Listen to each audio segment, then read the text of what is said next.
7:30 I came in and they pulled in behind me with 20 heavily armed agents. Tom Van Hoos says for 2 years his Highwood Creek Outfitters gun shop has been the subject of surveillance by state and federal agencies, including the FBI, OSHA, Homeland Security, State of Montana, and now the IRS. I can only assume that because of the style of weapons that we have and the press that's so against them, the current administration seems to be hell-bent on getting those guns out of the hands of average Americans. What you just saw was a gun store owner out of Great Falls, Montana, detailing how his store was raided by not only armed ATF agents, but also armed IRS agents, about 20 of them raiding his store. But what's interesting is they took something with them, and when you find out what that is, you're going to be floored. But before I dive in, I want to give a quick shout out to my sponsor, preparewithlisa.com. Look, if you do not have food storage, you're really running short on time, I want to encourage you, please make sure you're not a victim of disaster when disaster strikes. And by the way, right now, they've got an amazing limited time offer. You get $80 off of their 4-week emergency food supply kit. And by the way, you can also buy these as gifts and presents for your family members and your loved ones.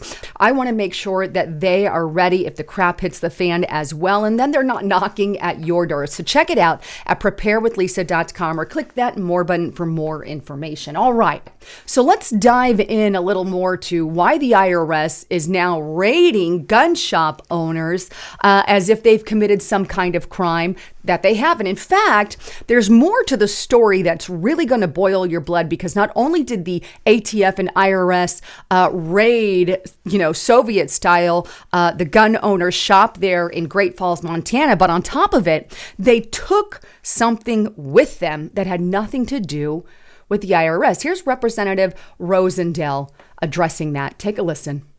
There was 20 IRS agents armed with ARs that stormed this guy's store. Tom Van Hoos, I met with him this morning. I stopped by the store to see if he could give me any more details. And they went through and searched his facility. Now, here's what they took out.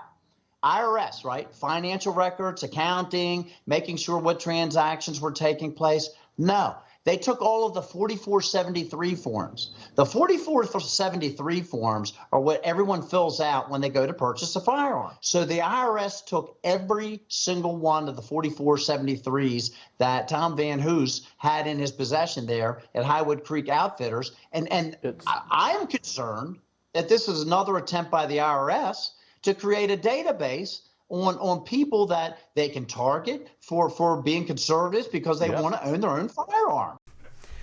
So the story gets a little more interesting now, does it? Right? Here the IRS is going in to invade this store, and they take with them all of the 4473 forms, the forms that you and I have to fill out in order to purchase a firearm. In other words, they are developing an entire list of who owns or who has bought a firearm from a lot of these gun stores. Wow, at least the one in Montana, right? In Great Falls, Montana. It seems like the IRS is being used for something they should not be being used for, and something, by the way, that has nothing to do with finances at all. What would that have anything to do with finances? I think Representative Rosendale is right. In fact, he made a letter that he sent to both the IRS and to alcohol, tobacco, and firearms. Take a look at this particular letter here, and you can see Congress of the United States, and he sent it to the director of the ATF and the commissioner there of the IRS.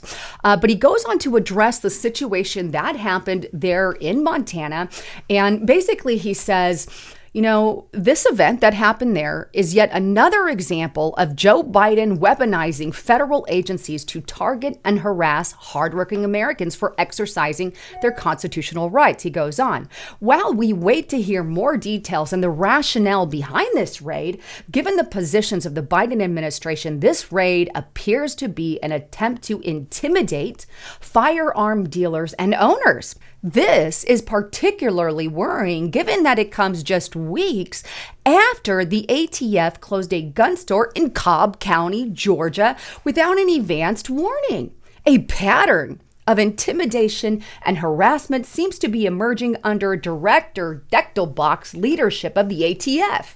This pattern appears to be orchestrated directly from the White House, as evident by the fact sheet released by the Biden administration, where they detail their plans to hassle mom and pop gun shops over minor record keeping and paperwork discrepancies. Then he goes on to address the forms. He goes, I learned that the IRS confiscated all 4473 forms from the store. That means that the sensitive personal information of any customer ever to purchase a firearm at Highwood Creek Outfitters is now in the hands of the IRS. Conveniently, right? The background check forms include no financial information, and there is no discernible reason why the IRS would need those forms. The IRS committed an erroneous breach of privacy for Montana's gun owners, and I am outraged that the agents involved showed no regard for federal law. Although there are still some murky details regarding the events, there is no circumstance in which the 4473s would be necessary in an investigation spearheaded by the IRS. They don't need the stinking forms. It has nothing to do with accounting. So why did they take them? Is this yet another politicized, weaponized agency being used by the Biden administration to their advantage to go after those that they don't like, their political opposition? He already is attacking a former president of the United States of America, and by the way, presidential candidate, just like Mao did, just like Hitler did, just like Stalin did. And well, now we can add Joe Biden to the list, right? But not only that, he's going after all those that support him, all those who the Biden administration don't like.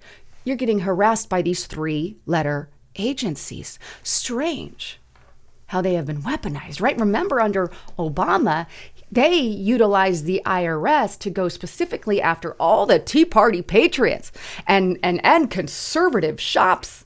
In fact, they were audited 90% more, I believe the statistic was, going off the top of my head, right? And I don't remember the exact number, but it was pretty high up there. Most of them were conservatives. But don't worry, they issued an apology and changed their ways. Can't you tell? Now it's starting to get a little bit more terrifying when you think about the 87,000 new IRS agents that are coming. And by the way, they still funded them. Thank you, some Republicans, for doing that, even though they told us they wouldn't. They repealed it. And then under the radar, they approved it through finances and got rid of, I don't know, 10,000 or something, some stupid number of IRS agents. It's just insane. I think it's like 83 as opposed to 87, something like that. They're coming for you. I'm so sick of the Biden administration. Anyhow, I wanted to bring that to your attention. I think we're going to see a lot more of that in the future if we don't start making some movement election-wise. Anyhow, I love all of you. I'm Lisa Haven, signing out.